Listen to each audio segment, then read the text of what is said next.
আর এই মুহূর্তে নজর রাখতেই হচ্ছে ক্যানিং এর দিকে, কারণ ক্যানিং এ উদ্ধার হয়েছে কার্তুজ বলে খবর পাওয়া যাচ্ছে। আরো একবার জানাবো আপনাদের, ক্যানিং এর জীবনতলায় উদ্ধার হয়েছে বিপুল পরিমাণ কার্তুজ। উদ্ধার হয়েছে 190টি ফ্যাক্টরি উৎপাদিত কার্তুজ। কিন্তু এইসব কার্তুজ এখানে এলো কিভাবে? কার্তুজের কারবার কলকাতায়, কিভাবে এই কানেকশন? ধৃত কলকাতার নামী অস্ত্র বিপণন সংস্থার কর্মী, অস্ত্র কারবারিদের গ্রেপ্তার। যে ছবি আপনাদের দেখাচ্ছি ইতিমধ্যেই, কতজনকে গ্রেপ্তার করা গিয়েছে, কি পরিস্থিতি, কিভাবে উদ্ধার কার্তুজ, আরো ডিটেল রনক জানাতে পারবে। রনক, দেখো একেবারে বেঙ্গল এসটিএফের অভিযান এবং ইতিমধ্যে 4 জনকে গ্রেফতার করা হয়েছে।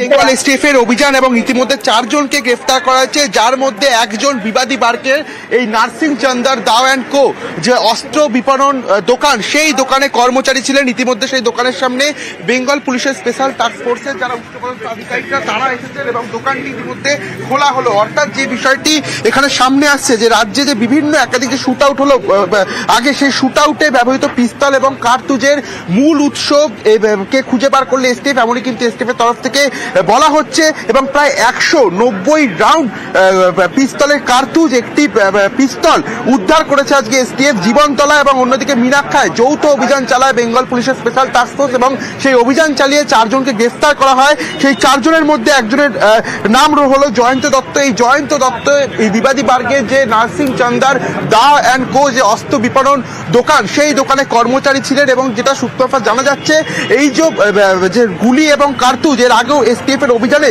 উদ্ধার হয়েছিল, সেই কার্তুজে যে নাম লেখা ছিল, অর্থাৎ যে কারখানা তৈরি করা হতো, সেই কারখানা থেকে এই দোকানে এসে পরবর্তীতে সেই কার্তুজ কিন্তু বিভিন্ন জায়গায় ছড়িয়ে পড়তো।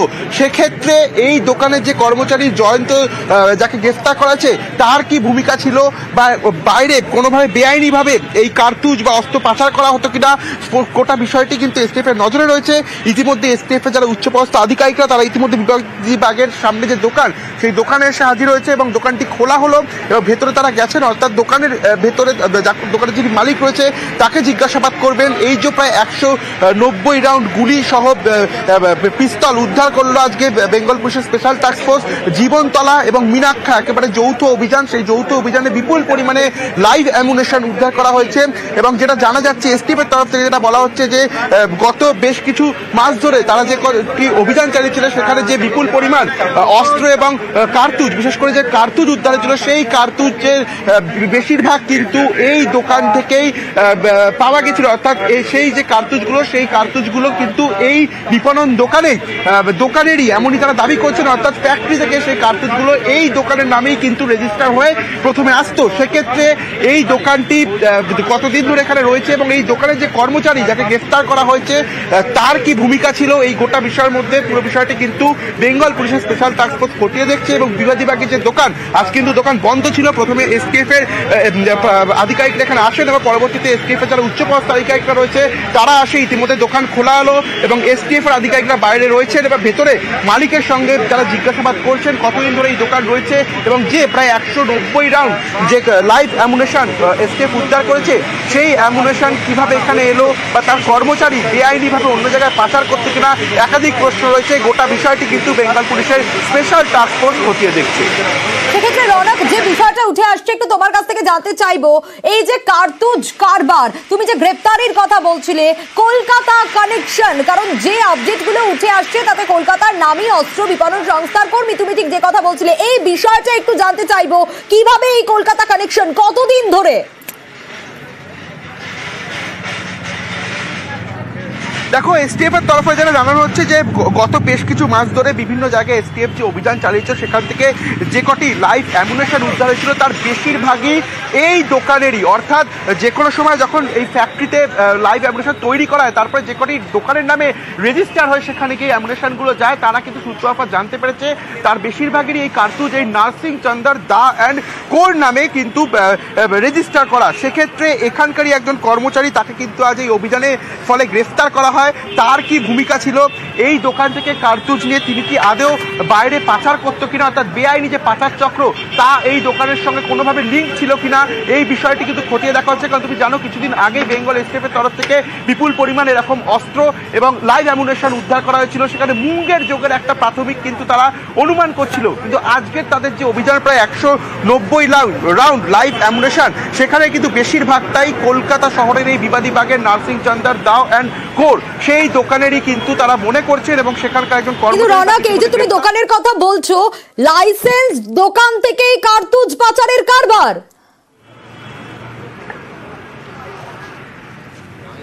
দেখো একেবারে সেটাই কিন্তু এখন প্রশ্ন হয়ে উঠেছে এসটিএফ আধিকারিকদের কাছে। কারণ এই যে লাইসেন্স প্রাপ্ত দোকান, সেক্ষেত্রে এখানে কিভাবে এই অ্যামুনেশনসগুলি বাইরে যেত, এবং যেহেতু দীর্ঘদিন ধরে এই দোকান এখানে রয়েছে, সেক্ষেত্রে এই দোকানের কর্মচারী যাকে গ্রেপ্তার করা হয়েছে তার কি ভূমিকা ছিল। কারণ যেটা মনে করছেন এসটিএফ এর আধিকারিকরা, যে এই যে প্রায় 190 রাউন্ড লাইভ অ্যামুনেশন উদ্ধার করা হয়েছে, তা কিন্তু পুরোটাই এই যে দোকান এখানে তারা একটু উপস্থিত হয়েছে, দোকানের মালিককে তারা জিজ্ঞাসাবাদ করছেন এবং এই কর্মচারী কতদিন ধরে এখানে কাজ করতো এবং আদতে তার কোন কোন জায়গায় কানেকশন ছিল। কারণ গত বেশ কিছু দিনের যে ঘটনা, এসটিএফ বিপুল পরিমাণ অস্ত্র এবং গুলি উদ্ধার করে, সেখানে কিন্তু বেশিরভাগটাই এই দোকানের বলেই তারা অনুমান করছে। আজকে একেবারে যৌথ অভিযান, একদিকে যেমন জীবনতলা, অন্যদিকে মুনাফায় এসটিএফ এর যৌথ অভিযানে প্রায় 190 রাউন্ড লাইভ অ্যামুনেশন তারা উদ্ধার করেছে। এই ঘটনার জেরে কিন্তু এই দোকানের কর্মচারী সহ 4 জনকে গ্রেফতার করা হয়েছে এবং লাইসেন্স প্রাপ্ত দোকানের এই লাইভ অ্যামুনেশন কি করে বাইরে যায় বা বেআইনি ভাবে কোনোভাবে পাচার করা হতো কিনা, কোনো বেআইনি পাচার চক্রের সঙ্গে বড় কোনো লিঙ্ক হয়েছে এই দোকানের কর্মী, গোটা বিষয়টি কিন্তু এখন তদন্ত করতেছে এবং এসটিএফ এর যারা আধিকারিকরা তারা বিষয়টি খতিয়ে দেখছে। বেশ রনক।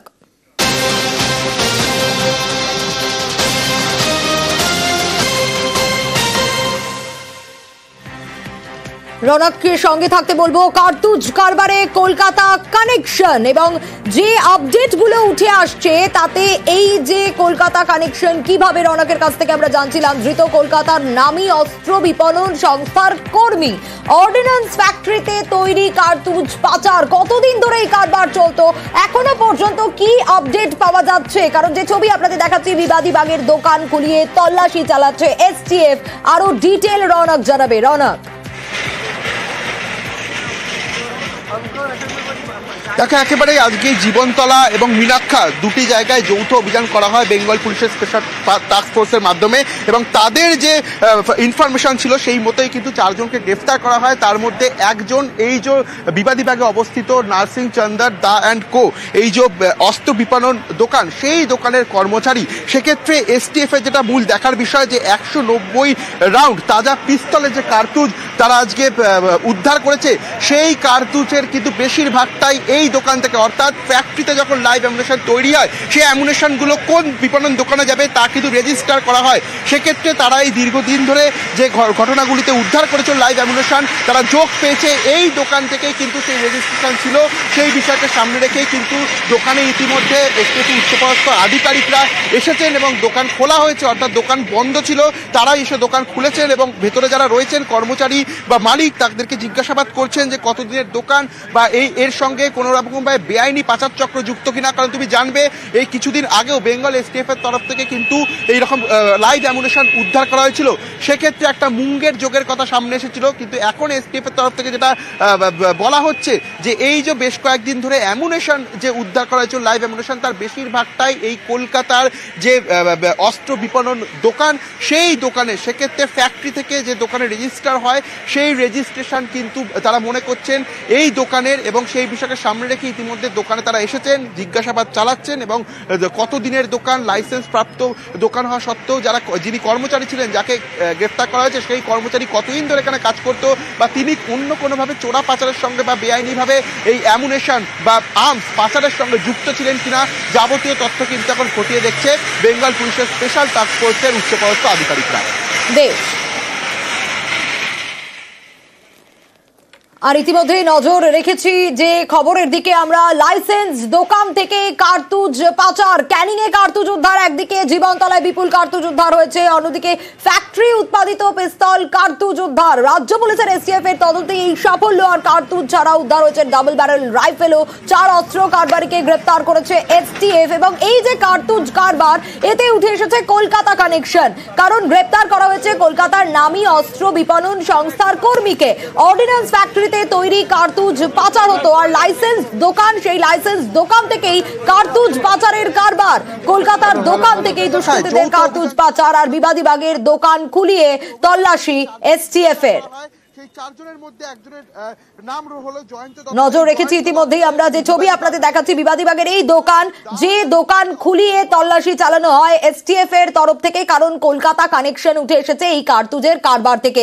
এই কার্তুজের কারবার কতদিন ধরে হতো, কাকে গ্রেপ্তার করা হলো, কেন এই কলকাতা কানেকশনের কথা বলা হচ্ছে, তার কারণ যে 4 জনকে গ্রেপ্তার করা হয়েছে তাদের মধ্যেই গ্রেপ্তার হয়েছে একজন কলকাতার নামী অস্ত্র বিপণন সংস্থার কর্মী এবং অর্ডিন্যান্স ফ্যাক্টরিতে তৈরি কার্তুজ পাচার।